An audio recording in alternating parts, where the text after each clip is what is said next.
Well, Christmas, it is over, and you may have received a gift you didn't particularly like, but guess what? There are ways you can actually decipher when it's acceptable to re-gift. So joining us more to talk about this, etiquette expert Sharon Schweitzer. Good morning. Thank you so much for joining us.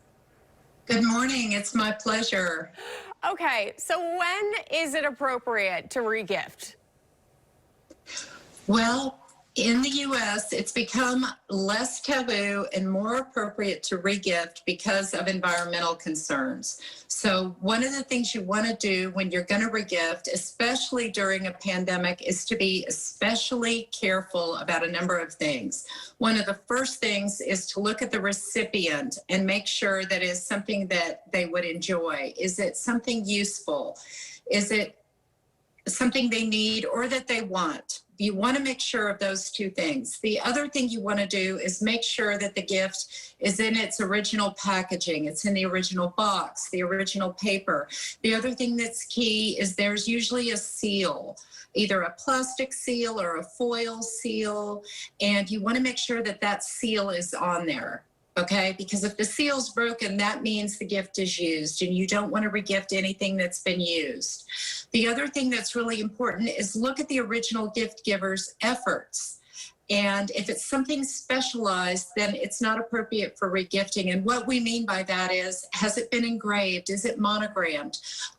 Is it something that was done specifically for that individual? For example, if it was done for an athlete and it is a recap of all of their highlights during their career, that would not be appropriate gift for a regift because it only has meaning for that particular individual. Well, yeah, that seems a little weird to receive a gift of someone else's highlights. Yeah, that's right.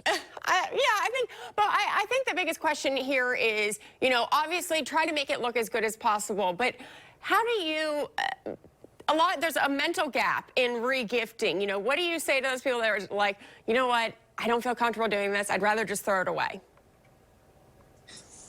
Well, if for a long time it was inappropriate to re-gift. For many, many years it was, because people felt like it lacked integrity. You didn't select this gift for that particular person.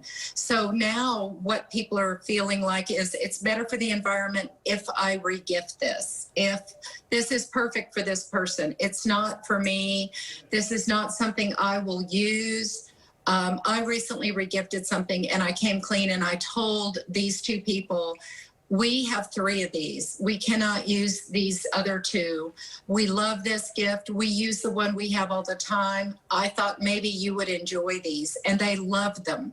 They were thrilled. The original seals were on them. They're brand new. They've never been used. But we came up front and told those people about the fact that these were brand new. And so we felt like our integrity was intact. They loved the new gifts. They would use them. And they were re-gifted, but you have to do it in a way that you're comfortable with. You have to find that place where you're comfortable, and you don't want to re-gift to the original giver and you do it in different circles. So we received those gifts from friends and we re-gifted to work colleagues. So you want to do it in different circles. That's really, really important because you don't want to have awkward moments or you don't want to have things that make you feel uncomfortable. You don't ever want to have someone walk in your home and say, oh my gosh, where's that art piece I gave you? Or where is that one item I gave you? So if you do have things that are given to you that are special or that are given to you by family who visits quite a bit or by friends, you're going to want to hold on to some of those things and put them out when those people come visit. So you're going to have to use your judgment and discretion about what you re-gift and what you don't. Perfect. Sharon Schweitzer, thank you so much for joining us this morning. Thank you, and happy holidays. Happy holidays. Vic?